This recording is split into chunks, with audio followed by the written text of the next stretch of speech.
Live, here we are. Sid, we did it after trying to scheduling our so difficult agendas. Here we are for this conversation. I'm really looking forward because I was keeping an eye on Roll for quite a long time. I actually think that I saw when you started, and then I got the attention on Roll again. Moving forward, I saw the Professor launching on Roll, and I'm a big fan of the Professor. So I thought, wow, this is really a cool move. And I thought I have absolutely to chat to see what's going on there. First of all, Sid, what's your background? Yeah, so my background, so I do come from a tech background. So I actually started my career way back in Bloomberg, so on the financial software side of things. Oh, right.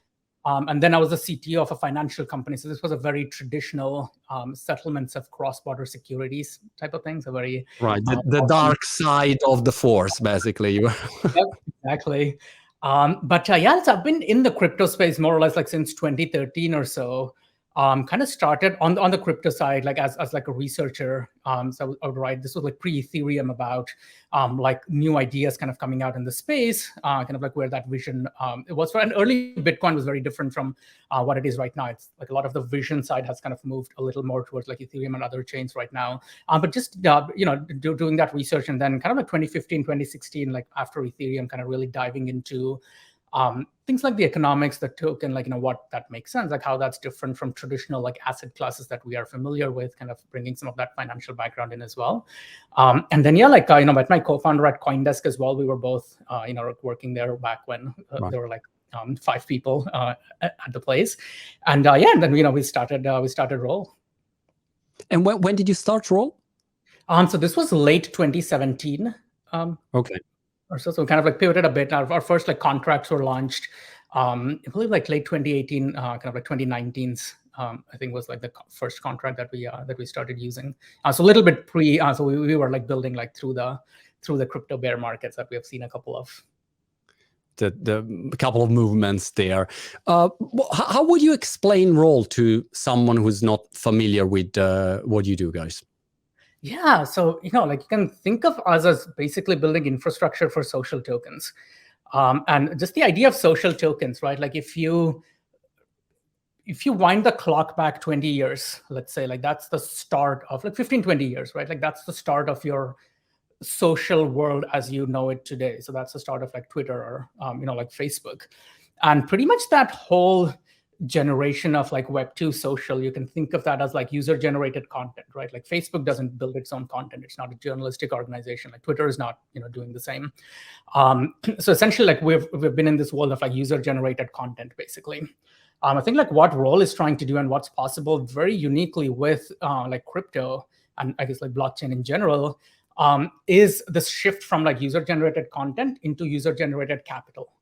So the idea is that community can own the value that you're creating online, as opposed to most of that value kind of flowing at the platform level, which kind of makes a lot of these social platforms like cumulatively worth like trillions of dollars today. So that's the highest level intuition, right? It's like if you look at, if I were to ask you like, who owns the internet today?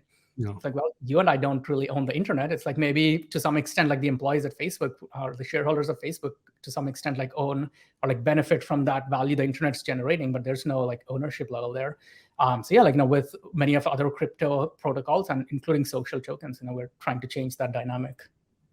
That's so interesting for creators. I mean, I'm an entrepreneur, but I'm also, let's say, a creator. I don't know what kind of creator, an older creator, I can say. But I think it's when you produce content, for instance, for many years. I'm doing it for 9 years now on all social media, Facebook, YouTube, TikTok, blah, blah, blah. You really understand that you build something, thanks to these platforms, of course, that they allow you to reach an audience. But at the end, you build a community that is not yours. They can freeze your account in a second, and anything you do, yeah, so of course you can monetize, but the truth is that you are zero in control. So you put this huge effort, and people really want to connect with you, but there is someone in between that say, no, I'm in charge, I'm in control. So I think that is very very interesting what Web3 and social tokens could do it to change this relationship and try to create an healthy relationship where everyone can earn not only financially but in general from this relationship, I think.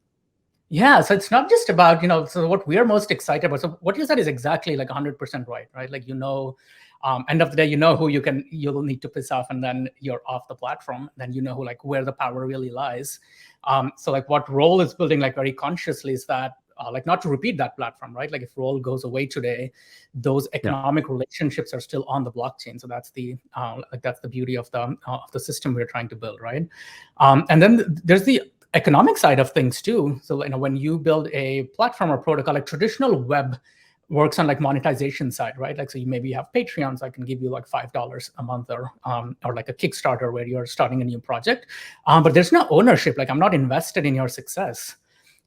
So if you were one of the early backers of Oculus before they got bought by Facebook, it's like, hey, maybe you have a badge to show your friends, put it on your profile. There's nothing you're getting out of it. You've given the money, thank you very much. And like you can, the founders are, that's the only like value accrual basically.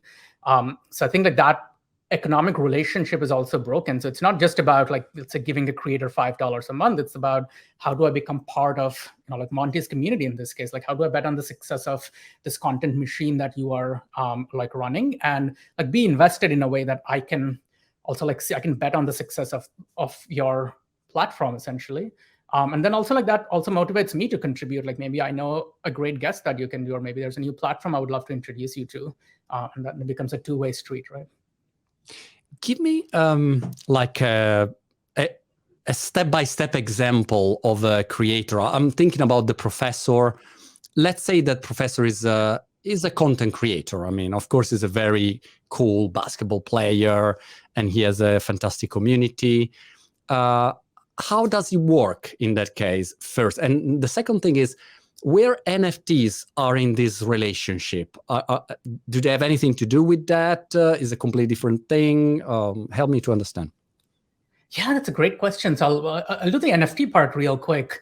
So like NFTs are really good as collectibles, which social tokens are not as good, because again, like, they're non-fungible, right? So you have like one collector's card, which is different from another card.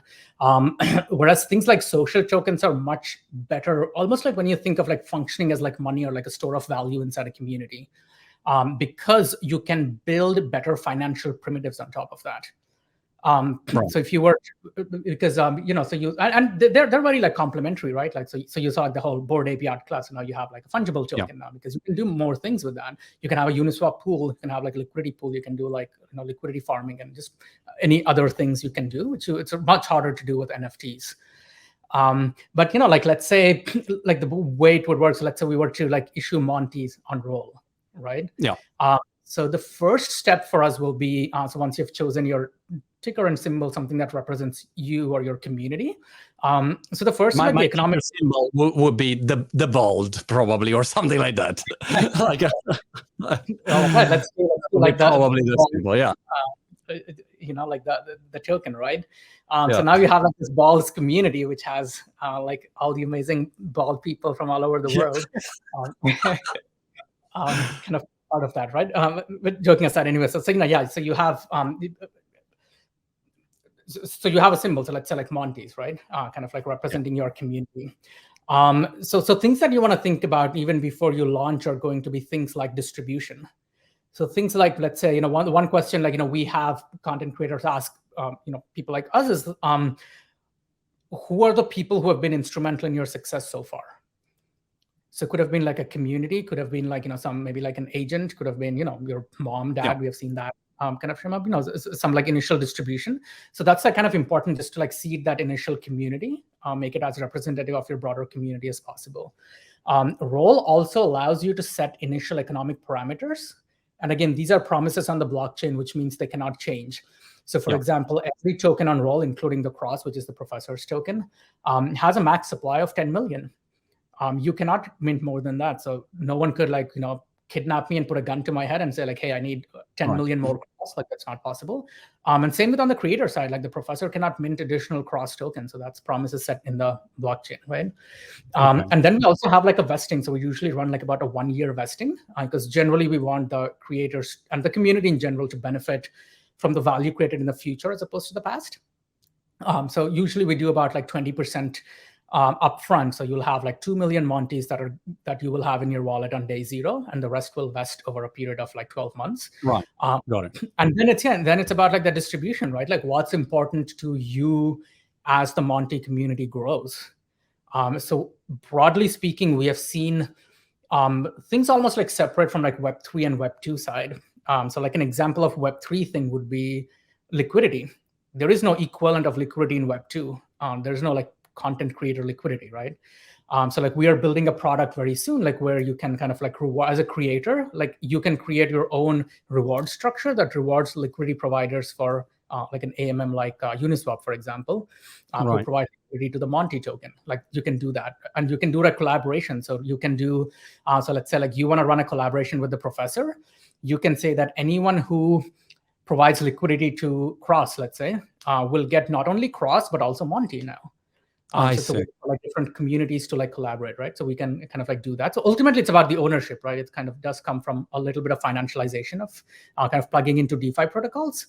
And on Web2 side, our vision. So this is not complete yet. We are in a little bit of like a beta stage right now.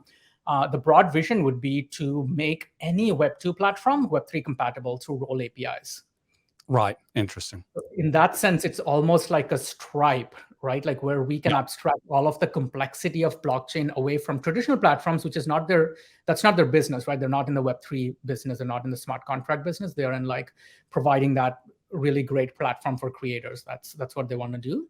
And they can just plug into the role APIs as simple as if you want to implement a tip button, you can click the button and you'll have a tip of 1 Monty. But behind the scenes, like there's a complex interaction in blockchain transactions, and all of that's going to be handled by role. So that's a long-term vision of where we want to build. Got it. Got it. Super interesting. By the way, 2 days ago was this ape token that was really, really incredible. And I saw the news that probably you can pay subscription to, I think, Times or something like that with the ape token. So that's interesting. It's sort of collab that you can do once you have the token accepted. Other players, they can say, all right, pay me with that token, and is interesting. Yeah. My question is, Sid, tell me about the regulatory framework, because every time I do something now, I have my lawyers immediately say, no, you can't do that. How about, no, you can't. What about if we give a percentage of, no, you can't. In the UK, you cannot. There's a security. You go in jail. So you say, guys, I can't do anything. So that's a bit tricky. What's the situation there? Because, for instance, I've been thinking about the token for a long time. I know a lot of creators thinking about that, but maybe they are in Italy, in UK, in Europe, and they think, that could be risky. And from a legal perspective, accounting perspective, how did you solve that? Yeah, so like we generally like try to like follow the guidance of what was called like the Howey test, right? Like in the US, like way back in the day. So kind of like the value of the token not being driven solely by the efforts of like one person or promoter or something. And we don't use it as a fundraising mechanism. That's like a big thing. So we're not exactly, like when you mint. So when the Cross was minted, it wasn't like an ICO or something of that nature. So like that's part of the thing. It's a very evolving landscape, regulatory landscape, as I'm sure I've talked to like many people, like in the space. Everyone's kind of running into the same thing. You're trying to apply, like literally like the laws written in like 10s, 1920s, kind of in the Security Act, for example, like kind of like almost 100 years old, right, to this new area. So it's very tricky. But things that you can do, so things that, you probably like, we wouldn't really be like very happy with doing would be like, promising, let's say like book royalty sales, which I would love to see as a concept, but not something I think we are ready to support on roll, just given that regulatory risk that you're talking about. But things that we have seen that are really work out is almost like this kind of a DAO model, right? where social tokens are uniquely very able to do that, and kind of a much better medium than, let's say, NFTs, for example, is that you can create a treasury now. So let's say like you have an NFT already, like which it seems like you do have, and you can give control of that. Let's say like a few NFTs that you own personally, and perhaps like some sales from that NFT, perhaps some additional revenue that you might be bringing in. So we see this from art, like when they do art sales, they promise a certain percentage of the revenue for their social token DAO. And now all of a sudden, even though it's not exactly like a dividend per se, in some ways it's very interesting because so you've built this Monty community, right? Like it's centered around something, let's say like content creation, and pick a cause that the community really believes in. Like maybe there's a very up and upcoming content creator, I don't know, in like Ukraine, and maybe you want to support them, and they just want to quit their job, and so getting something like I don't know, like $1,000 a month would be like life changing for them, and that's a thing that the community of Build is passionate about. They can direct those DAO funds towards that cause, right? Right. Or maybe they think that, hey, we have found the next biggest NFT play for like content creation, and we would like love to be a part of that. And so that community could benefit from your experience as a content creator and what your community brings. So maybe they just do an investment, right, like into an NFT, or they could even do, we've seen like DAO investments do like pre-sale, like equity rounds right now. So that canvas is very wide. So imagine like you have a book sale where part of that revenue gets sent to the DAO, and the DAO is governed by the social token holders of, which is like Monty's in this case. Right. I think like that would be a very interesting model. Interesting. So it's not a direct revenue share of your book royalties. It goes through a DAO, and then if you are a token holder, you have part of that as a token holder, basically. Exactly. So you can think of this treasury, right, like for the DAO, and then collectively you can like grow that treasury. You can buy anything you want. Maybe you can buy like synthetic gold or something, right? Like with synthetic support, like anything that your community votes on and believes in. Interesting. And is it right to say that Roll also solved this problem? If, I don't know, the professor, he could have launched his own token by himself. He said, all right, I launched my token. But then he probably had to deal with all of the, not only the infrastructure, but all the legal side, accounting side, all of the distribution terms. I imagine that there is a big work behind that, and Roll solved basically that kind of pain. Is it correct? Yeah, that's exactly right. Like, we do want to become that one place where it's much easier to like launch your own token, and all of these other things are taken care of, right? And over time, so again, like we are building like some products. So think of the things that come out of the box today. So for example, vesting comes out of the box today. So if you want to vest your tokens to a DAO for the next, I don't know, like 10 years, because you want to show that you are in this for the long term, like you can do that through Roll. Like just give us the numbers and it's done one click, right? But if you have to like do it yourself, then it's more work for you. And then over time, we'll keep building those infrastructure pieces. So we'll have like like the liquidity farming kind of a product that I just mentioned, right? Like you can launch basically your own liquidity incentive program on Roll. So that comes free now, like once you issue on Roll, and then we'll have other products in the future. And the other thing that we are also trying to solve is this whole like Web 2 to Web 3 bridge, right? And as much as I would love to see everyone in the world have a native Web 3 wallet, it's just like we're far away from that, right? But then, being able to sign up for small amounts of social tokens, which are not very material, like being able to sign up as easy as signing up to a Facebook and being able to hold some of that like social token. It's the first entry for a lot of people into crypto. Because you're already part of these communities, right? You already follow the professor. And yeah, so just like being able to like do that is pretty powerful. So you can send one link, you can share it on an Instagram live story, and anyone who clicks and signs up to Roll can get like 5 cross or, tingles or some other social token we have issued. Interesting. And where do they hold these tokens? And in general, I was curious to understand more about the distribution.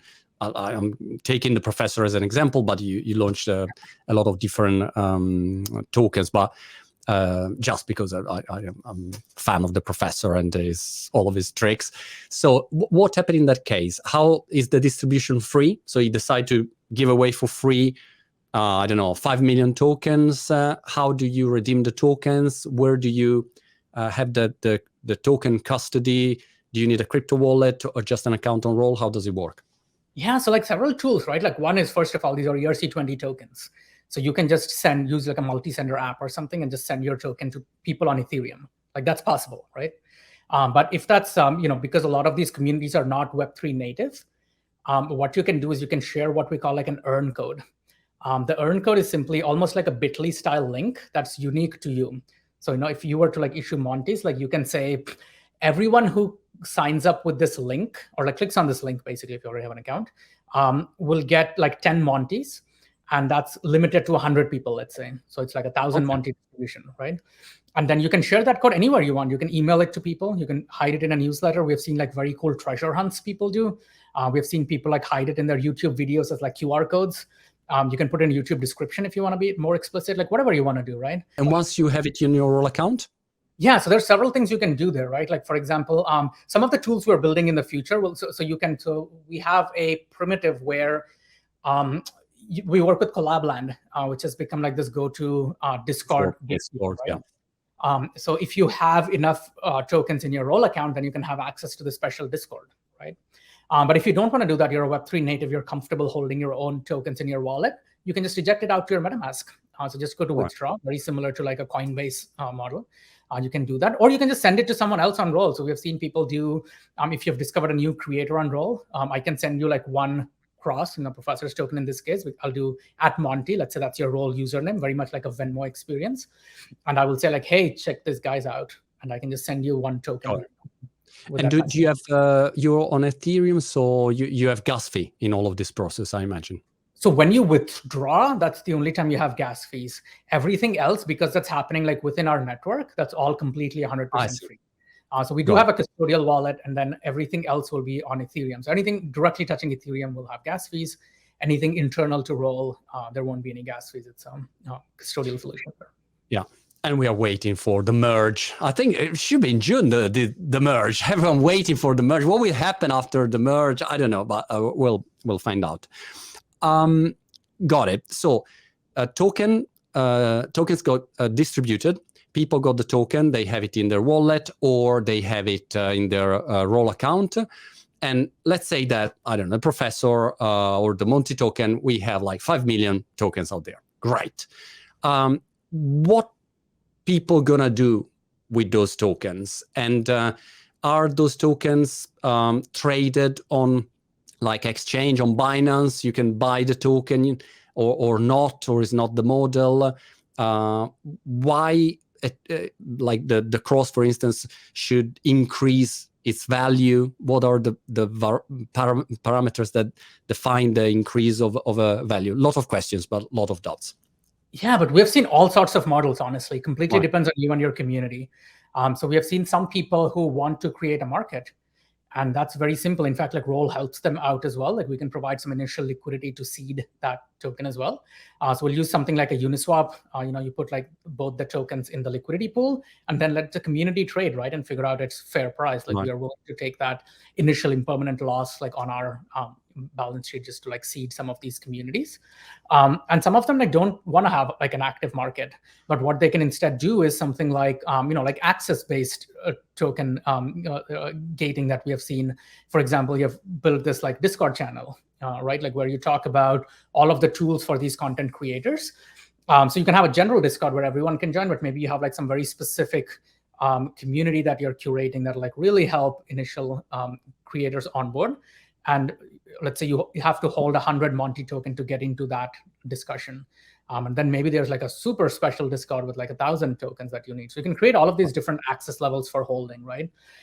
So that's one model that we have seen work out pretty well. And that can happen before markets or after markets. Again, completely up to you, like how you want to do that.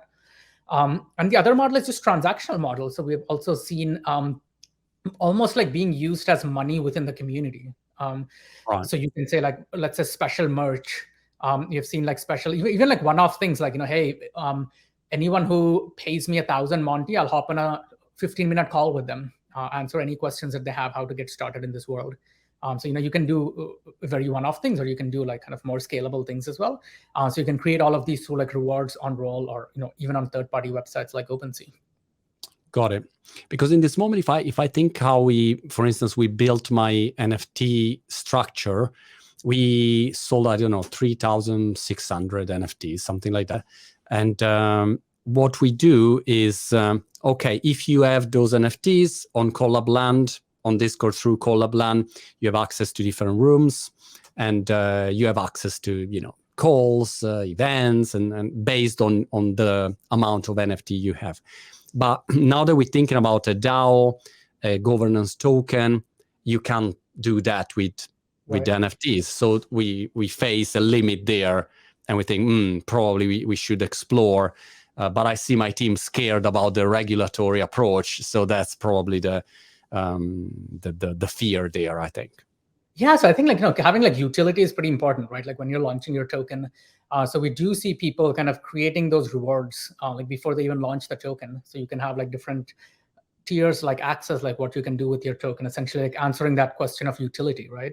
And then what we're also seeing NFT projects kind of do is kind of almost very similar to the ape coin drop. We've seen other NFT projects do that, where part of the initial distribution, so let's say you have 10 million tokens, right? If you were to issue through Roll, so you can reserve, let's say 1 million of those tokens for your existing NFT holders. Yeah. So you can say everyone gets a proportion of the tokens that you're issuing. Yeah. And then the rest of them can either go in a DAO, or some of them can go in a DAO. Some of them can just go to other people that you think could be beneficial for the community. Right. We've seen people run contests. So let's say small things like, you need a logo of your pretty bald head for super bald logo. And the payment for that logo could be in Montes, right? People would absolutely go crazy for that. Right. That's interesting. That you have, and you can run with it. Imagine if Elon Musk launched the Elon, I mean, I can't imagine how many people will buy the token. I mean, I'm saying Elon Musk, but imagine, I don't know, The Rock launches this token. Obviously, that there is a lot of people that will buy that. The only the only thing is that, how do you connect let's say the value of the token with the results of the person? Because, for instance, Elon Musk launches token, I would buy it because I think, wow, I bet on this person. But how is the token related and associated to his results and performance? I don't know if I... No, that's a great question, right? And very valid. Like you said, unfortunately, you cannot do something like, hey, if Elon gets whatever salary he gets from Tesla, whatever the options are worth, you'll get a share of that. That's a proper security, right? I don't want the salary. I want only a percentage of his equity, because salary is $1, so probably. I guess, depending on how you see the options vesting, right? Yeah. So that kind of is not possible, right? But I think that's one of the reasons why we're starting with content creators, because they have more flexibility in terms of tying what they do to the token, right? Which a company CEO kind of does not have. But over time, this is going to expand. You're absolutely right. Elon, it doesn't even have to be a person. It could be a special electric car enthusiast club that he's starting. Yeah. Right, and that token represents the value of that club. Or maybe he's starting just a hard engineers club, which he's doing very deep engineering stuff, right? And maybe that's tied to that. Maybe it's tied to something some research around Neuralink, for example. So it's almost these sub niches that kind of make sense, as opposed to just the person. End of the day, it's all about the community you're building. I think that's where most of that value is coming from. Yeah. Why Gary V hasn't launched this token yet? Because he has launched, VFriends, now VFriends 2, the game. I mean, he's really into it, and I mean, a Gary V token would go like crazy, I'm sure. So I wonder why it didn't go that way. Yeah, so I don't want to speak for him, but Gary is one of the earliest investors in Roll. So he was a pre-seed investor with us way back in I think end of 2017. So very similar to how having a Twitter account right now is very natural. That's what people do. I think the next set of creators who are coming online, this is going to be the way they do it. And there won't be any other way. Why would you not share that early upside with your community, the people who are supporting you from day one? as opposed to someone Yeah. who's coming in, we have like 1 million followers. I think it's going to be like very normalized in our culture, and some of the conversations we're having, it's pretty incredible, like how far like we have come, the space in general has come, like just the idea of what this represents has come. Because like coming in early, like when we started, just convincing someone that would be like a crash course in Bitcoin first, and then Ethereum, then what smart contracts mean, then what social tokens mean, which is like an impossible sell. But right now, I think we're in a phase where people understand the basic philosophy of why decentralization matters, basically. Do you expect, because Zuck declared last week that Instagram will have NFTs, YouTube said, we are looking into, NFTs, whatever, Web3 stuff for our creators. Do you expect that one of those platforms will launch, maybe with your help, like a social token for their creators? Because that would be huge and would speed up a gigantic mass adoption, I guess. Yeah, like, and we would love to work with any platform, right? But just in general, given like tech history, this is like this common, like question which maybe like inexperienced investors might ask. It's like, hey, why can't Google build this? It's like, well, of course they can, but that's not their DNA. That's not the business they do, right? It's like, sure, Google could have launched a social network, and they tried, but just didn't go anywhere. That's not in their DNA in some ways. So I think like while we'll see these efforts, like I don't know how successful the YouTube NFT marketplace will be in the depths of the bear market. Like, is there enough buy-in inside the company to support that, or is it going to be like a Web3 native platform like OpenSea, which will ultimately be the winner? So I think I would like bet also like on Web3 native platforms there. But end of the day, again, like we are infrastructure, right? So just like a Stripe API could power like any business. So maybe you're in the business of selling some shirts, but perhaps your business may not be successful, but you can still use like a Stripe, for example, right? So like we do want to power all of the platforms who are like trying something like this. So yeah, we would like love to see that. What's the toughest tech challenge that Roll has to overcome in the next period to make your vision happening? Yeah, that's a great question. Specific that sometimes you think, oh gosh, that's hard to do it. But if we can make that step, we really become the API for social tokens. Yeah, I think just that there's still a gap, the connection gap between Web 2 and Web 3. There is a convenience aspect to Web 2 that is very hard to beat in Web 3. The convenience is both in terms of fees, but also just like broadly how you sign up and all that. So I think like we can only pretty much like move at the pace of Web 3 in some ways, right? Like it's hard for us to invent the next AMM or anything, but like we're very happy to adopt whoever builds that next framework. But then also like that gap, I think, is pretty can sometimes be challenging. Like how do you move seamlessly from the platform to the Web3 application layer? Like maybe it's like an L2 style platform. Maybe it's almost like a Cosmos SDK style of thing where we have our own chain ultimately, which can settle transactions for free. Like I don't know what that final form. I don't even know like which L2 will become the most successful, right? There are like the SDK side, the optimism side, maybe even a proof of stake side might be more convenient. So I think there's all of these like, what does cross blockchain even mean? Like how would that work in practice? I think there's lots of unanswered questions, but I think things are moving in the right direction. I see. Absolutely. I mean, every day I chat, interview someone, everywhere in the world, every sector, big, small companies, celebrities, creators, everyone going there. So, I mean, I see a lot of stuff as you do. I mean, every day new tools, and is incredible. Final question. I was curious. We've been speaking about the professor, but any other case study that you saw on Roll that was really exciting and you thought, wow, that was really maybe a big success, an interesting use of social token with their community? Is anything you can share there? Yeah, I mean, just broadly, there's just an infinite number of ways you can use our tools, right? And then we have always been surprised by how creative some of these creators can be, and the artists, just with how they utilize our tools. But we also like really like some of the Web3 use cases. So Whale, for example, is one of the largest NFT collectors. He's a huge landowner in Sandbox and other protocols. He's been interviewed by pretty much everyone from Bloomberg to New York Times. So like the way some of those people early on led the the right thinking behind not just NFTs, but also like social token is like really important, because then you're not thinking about that purely as a means of speculation. You're really thinking about where the value is coming from, what the ownership structure is, what the DAO votes on. So, he will have art contests where the DAO can vote for some funds for to sponsor like NFT art for kids. This is for like people who have like kids in the whale community, for example. Like that's like a cute little thing that you can do. But it's possible to do that because you have built this whole like infrastructure and like the financial stuff and markets and DAOs like behind that. So we're very excited to see more Web3 native places as well.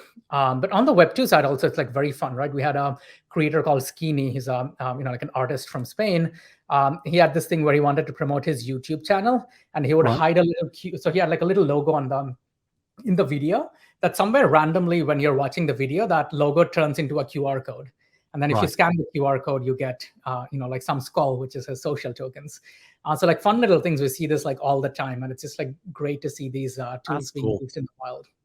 That's cool. I love it. I'll try. I'll start to hide my bold QR code somewhere in the videos. Sid, it was such a pleasure to talk with you, and really good luck with Roll, and good luck for everything. Yeah, thanks, Mandy. Really nice chatting with you as well. I'll see you soon. Bye.